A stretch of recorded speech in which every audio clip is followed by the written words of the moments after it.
Ancina reproduce patrones que podemos encontrar en muchas figuras históricas de Brasil, por ejemplo.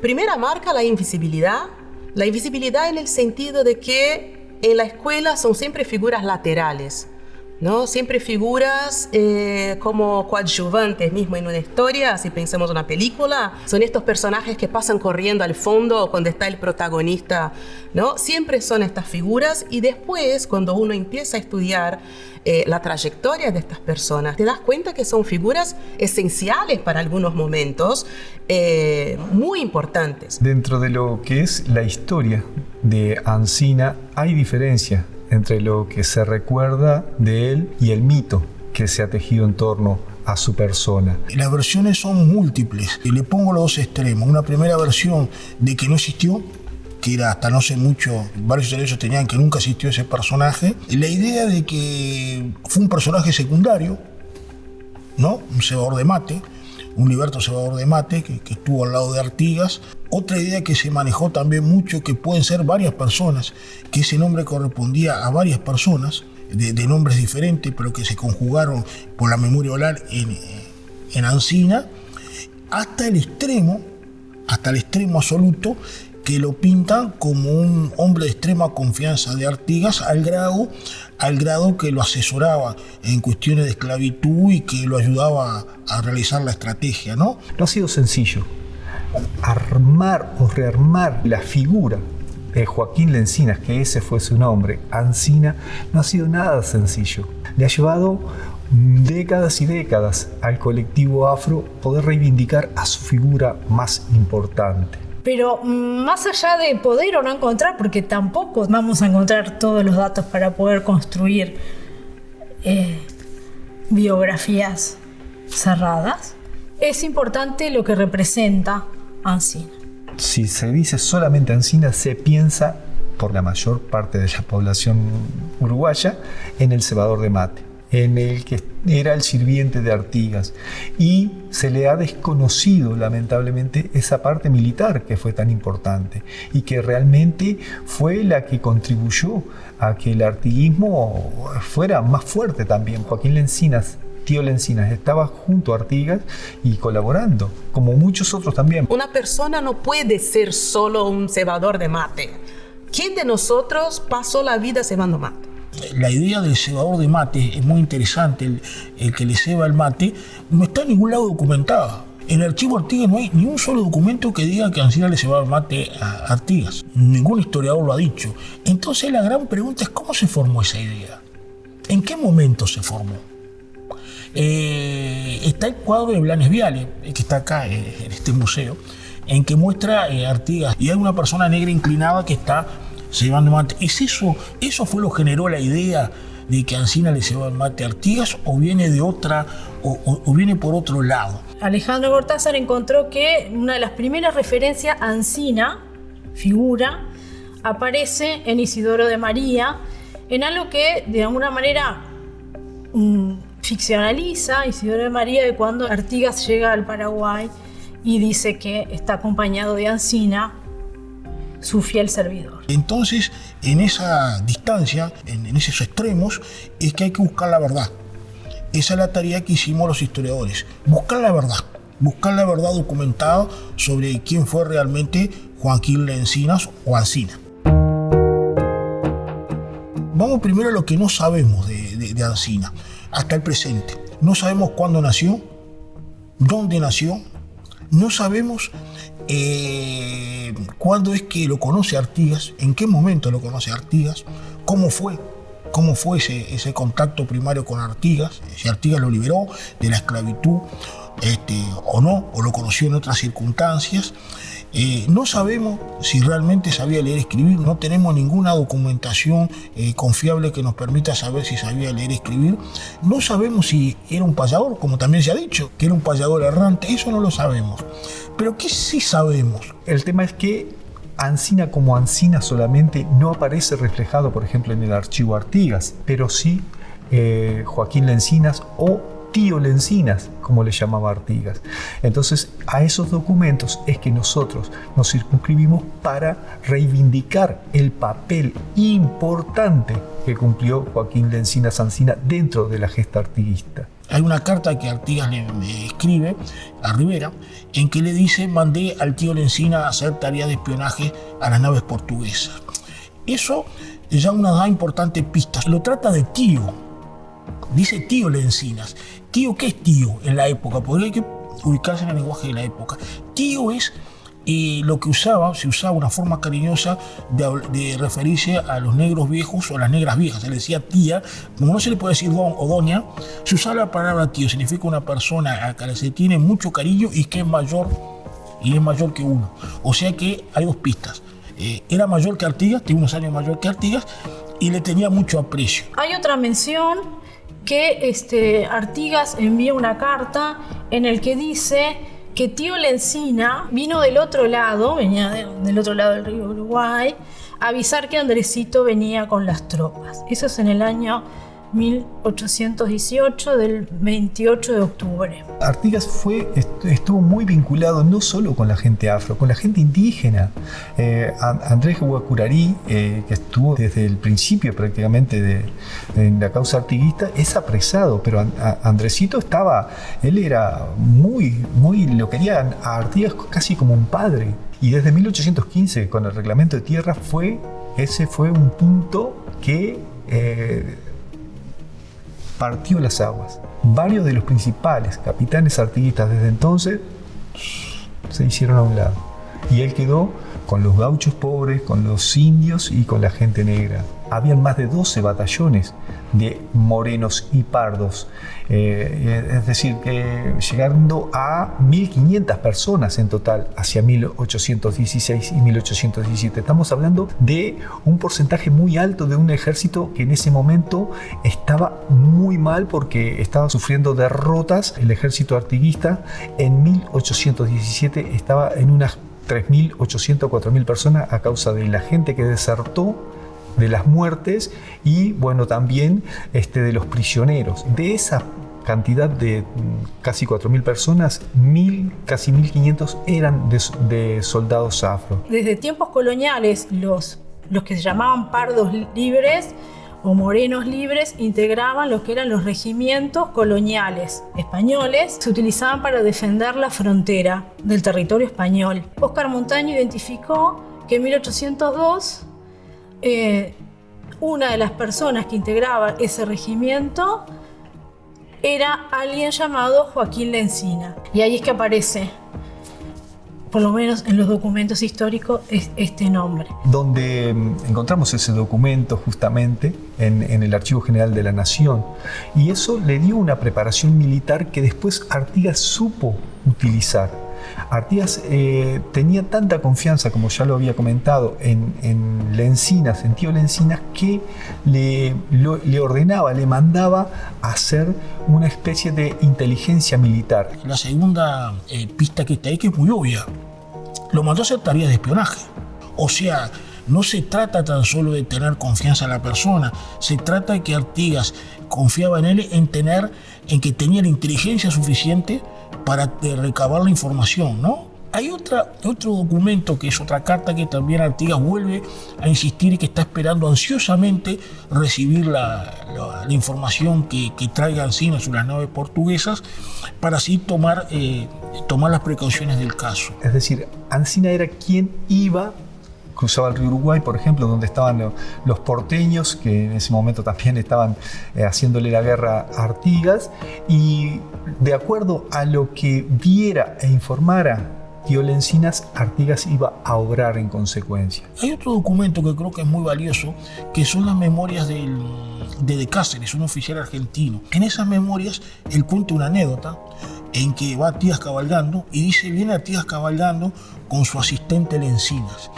Entonces, ¿qué significaba la palabra asistente en el lenguaje de la época? El asistente es el hombre de confianza del caudillo.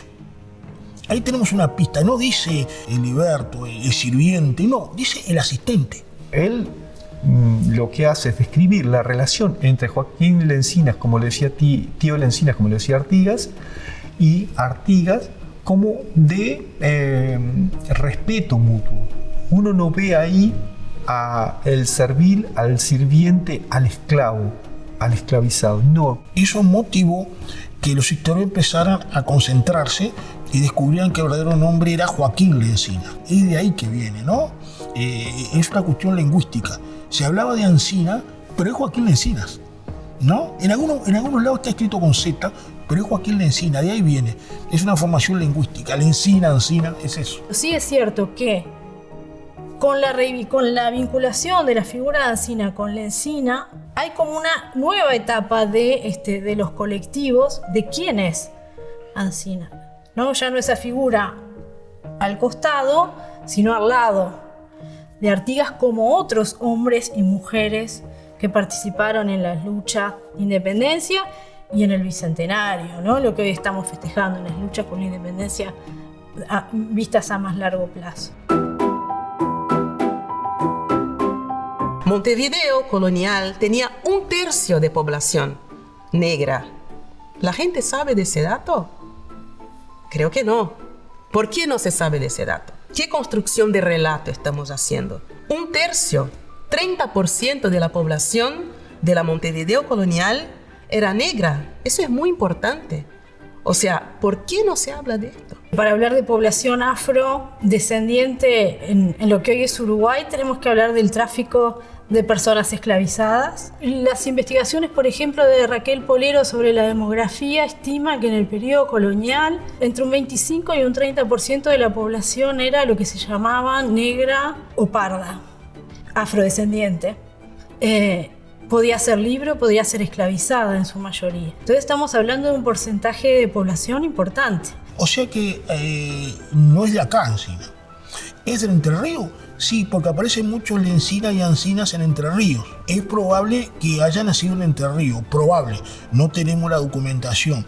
Yo hice una investigación hablando con historiadores entrerrianos, pero la iglesia donde podía estar esa información se quemó hace tiempo y se destruyeron todos los papeles. Una cosa que sería valiosísima sería encontrar dónde está enterrado. Porque, ¿qué es lo que pasa? Los restos que se repatriaron en la década del 30 no pertenecían a Ancina, sino a Antonio Ledesma, Manuel Antonio Ledesma, que fue una confusión que hubo durante mucho tiempo. Se confundió la figura de Ledesma con la de Ancina. Es más, el monumento que está en Tres Cruces corresponde realmente a Ledesma, no a Ancina. Cuando Máximo Tajes va a Paraguay a hacer la devolución de los trofeos luego de la guerra de la Triple Alianza, ¿no? De Paraguay, los trofeos que Uruguay se había quedado con la guerra, y ahí afrodescendientes que estaban en la comunidad Camacuá le hablan de Antonio Ledesma, que había sido uno de los soldados que había estado con Artigas. Y a partir de ahí surge, ¿no? de ese momento concreto, la identificación a partir de una investigación que realiza Portillo, que era un inspector de primaria del ejército, identifica en un trabajo que se llama El último soldado artiguista, a Ancina figura con Ledesma. A partir de ahí es que en el año 1943, se hace el monumento, que se encuentra cerca de lo que hoy es Tres Cruces, en la Plaza de la Bandera, y que reproduce de alguna manera esa fotografía que también en nuestra raza es reproducida de Antonio Ledesma. Hay un comité pro monumento a Ancina, Antonio Ledesma y a la figura, y para el colectivo era importante porque reivindicaba una participación en las luchas que había sido callada. Había una especie de conflicto entre el nombre y la persona que realmente fue Ancina. Y desde entonces se reiteró con el monumento a Ancina, a Manuel Antonio Ledesma, en lo que hoy es la Plaza de la Bandera, que allí, se puso Manuel Antonio Ledesma, Ancina. El monumento, el homenaje, es a raíz de una foto que se tomó de Manuel Antonio Ledesma hacia 1888 aproximadamente, porque Manuel Antonio Ledesma era mucho más joven que el verdadero Ancina, pero de alguna manera se tomó esa imagen y Belloni en el 1943, cuando se erigió ese monumento, pone esa imagen, ¿verdad? Y le pone Manuel Antonio Ledesma. Después se quiso salvar ese error y se le quitó Manuel Antonio Ledesma y se le dejó solo Ancina, lo cual era más erróneo aún. Se le hubiera dejado solo Manuel Antonio Ledesma y era un homenaje a un gran soldado artiguista, un afro-uruguayo o afro-oriental realmente, que peleó por la causa artiguista, al igual que Ancina. Hay un momento en que vos pensás, están en ese lugar porque la historia los puso o la historia los puso y están en ese lugar. ¿Viste? Como hay un momento en que ya no sabes dónde empezó relato, realidad, si la realidad responde al relato. O sea, y para un niño afro, o sea, ¿qué le queda? ¿Entendés? Cuando uno está en la escuela, que me ha pasado a mí, y todos los héroes son blancos y hombres, ¿no? Hay que hablar. Están todos arriba del caballo, no sé qué. Vos sos mujer, sos negra, y es por eso que hace unos años el pedido que le hicimos junto al compañero Óscar Alfredo del Puerto, al presidente de la República, el doctor Tabarés Vázquez, era que justamente se le hiciera el reconocimiento de comandante de las milicias afro. A partir de ese documento es que se declara en el año 2019 como día, ¿no? Y Ancina como comandante de los batallones de negros. El hecho de que se tome la fecha del 29 de octubre es porque hay una carta que escribe Artigas a Felipe Duarte, uno de sus tenientes, diciéndole que el día anterior, el 29 de octubre, había ordenado a Tío Encinas que cruzara al otro lado del río Uruguay para que hiciera las observaciones pertinentes de los movimientos militares de los enemigos. Y de acuerdo a eso, él le estaba dando órdenes a Felipe Duarte, de acuerdo a lo que Tío Encinas le estaba informando o le iba a informar. Eso es importante porque ahí de alguna manera se quiebra, o se debería por lo menos quebrar con este mito de que del cebador de mate, que no, que obviamente que él fue un militar, cumplió funciones militares y estando en Purificación, la capital de la Confederación de los Pueblos Libres, ahí conformó batallones de pardos y morenos, Joaquín Lencinas Ancina, y los comandó. La calle Ancina es en honor a él, que está en pleno barrio Palermo, que después esa calle fue como un barrio aparte, un barrio dentro de un barrio, ¿no? Esa calle que se llama Particular antes, se le pone a Ancina el nombre de él. Y la persona que hace el discurso de por qué se le pone el nombre a esa calle, fue nada menos que el doctor Francisco Rondó. ¿Quién es el doctor Francisco Rondó? Es el primer abogado negro del Uruguay, la primera persona negra del Uruguay que se recibió de abogado. Y es el que hace el discurso.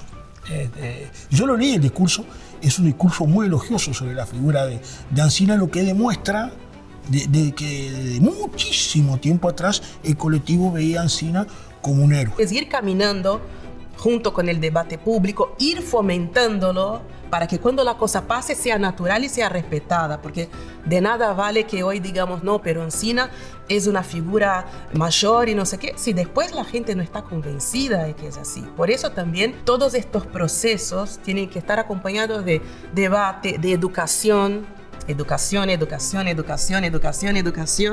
y más educación y de diálogo público. Y yo lo que he aprendido es que primero hay que hablar con franqueza de las cosas. No vale que tratemos de meter un cassette porque sí, porque después el efecto rebote es gigante. Entonces hay primero que explicar las cosas, pero no explicar desde un lugar de superioridad, sino decir, mira, los hechos son estos, ¿no? Capaz que no están todos los hechos sobre la mesa. O sea, la figura de Ancina me hace acordar mucho la figura, por ejemplo, de Teresa de Benguela en Brasil, que fue una mujer líder de un quilombo. Otro tema que da para hablar mucho de invisibilización, distorsión, pero quilombo en su sentido original, que eran lugares de resistencia y lucha, ¿no? De personas africanas esclavizadas que se liberaron. Bueno, Luisa Maín es otra. La propia figura de Zumbi dos Palmares, que es una figura enorme en Brasil ahora, es imposible ignorarla. Es una figura que fue reconocida el año pasado, o sea, el año pasado Zumbi, que es un héroe negro nacional incontestado de Brasil, solo el año pasado, el día de su muerte, devino feriado nacional. Un hombre que vivió en 1600. O sea, estamos hablando de por lo menos 400 años de invisibilización, de disminución. O sea, Zumbi fue un hombre que lideró un quilombo de nuevo con 30.000 personas en un territorio muy cercano a lo que es Portugal hoy en día, o sea, al norte de Brasil. O sea, un hombre que pudo crear una república, digamos, de personas esclavizadas que se habían escapado, de 30.000 personas en un área de Portugal, era una figura ignorada en Brasil. Entonces yo cuento todo eso para dar la dimensión de lo que es la invisibilidad de figuras negras en la historia de nuestro continente. O sea, si un hombre que pudo manejar 30.000 personas solo el año pasado fue nacionalmente reconocido en un feriado nacional, imagínate otras figuras que también tuvieron un protagonismo absoluto, pero que estuvieron siempre a la sombra de otra figura enorme como es Artigas, por ejemplo, en relación a Ancina. Entonces son procesos muy lentos que por suerte ahora se están dando. Son procesos también que creo que vienen a encontrar el punto de conciencia de las sociedades. Es un momento en que la sociedad latinoamericana, la sociedad brasileña, la sociedad uruguaya están prontas para con serenidad reconocer sus figuras históricas en toda su diversidad y en toda su complejidad, y entendiendo las dinámicas de ese momento, pero también respondiendo a las dinámicas de nuestro momento. Creo que son memorias que se van construyendo. No solo es la figura de Ancina, sino es la de cientos de varones y también mujeres que formaron parte de la revolución, el proceso de independencia. Nosotros siempre tenemos la historia de segunda o tercera o cuarta mano, ¿no? Porque claramente no estuvimos ahí.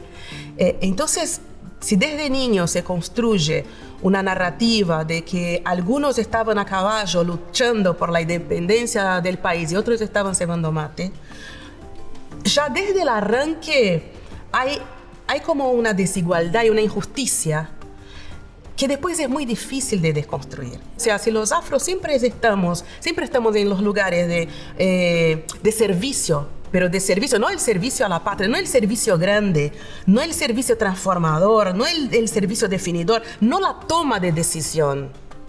Muy importante, porque ese es un patrón que se repite en todas las culturas, por lo menos de América Latina. Es difícil reivindicar cada nombre. Entonces, se ha entendido por parte de las organizaciones que en torno a la figura de Joaquín Lencina se puede describir esa participación tan importante. La figura de Ancina, de Joaquín Lencina, debería ser enseñada de esa manera, ¿verdad? Como un comandante de Artigas, como su amigo, porque en definitiva, después de tantos años juntos sufriendo tantas necesidades, los inviernos eran inviernos en aquel momento también, y no era fácil estar con tantos puntos de enemigos, y enemigos tan fuertes, porque en definitiva iban mermando sus fuerzas.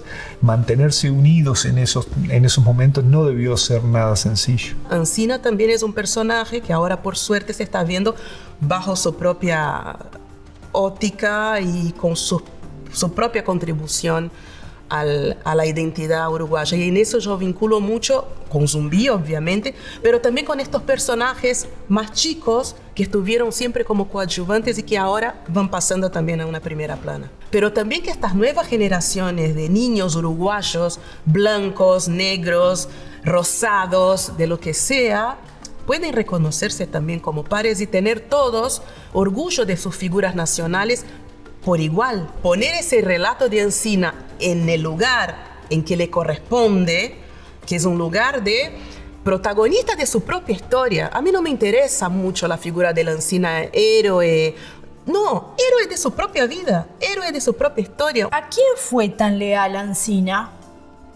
¿A Artigas el hombre? ¿A Artigas el militar? ¿O al ideal artiguista? A toda esa integridad republicana. Y fue un hombre, creo que en gran medida, yo lo colocaría como un prócer, como un hombre que el colectivo uruguayo y toda la sociedad en general tiene que estar orgulloso de él, por todo lo que significó. Y principalmente por esto que digo, porque estuvo hasta el final con la prosa, sufriendo las más penalidades que él. Incluso en el año 1846, en el Constitucional, que dirigía Isidoro de María, hay un relato del hijo de Artigas que lo va a ver al padre, cuando el padre no quiere regresar por nada del mundo, y dice algo muy lindo, triste, pero también tiene su parte linda, en que él dice que Artigas y el Alfil comparten el pan como hermanos. El poco pan que tienen lo comparten como hermanos.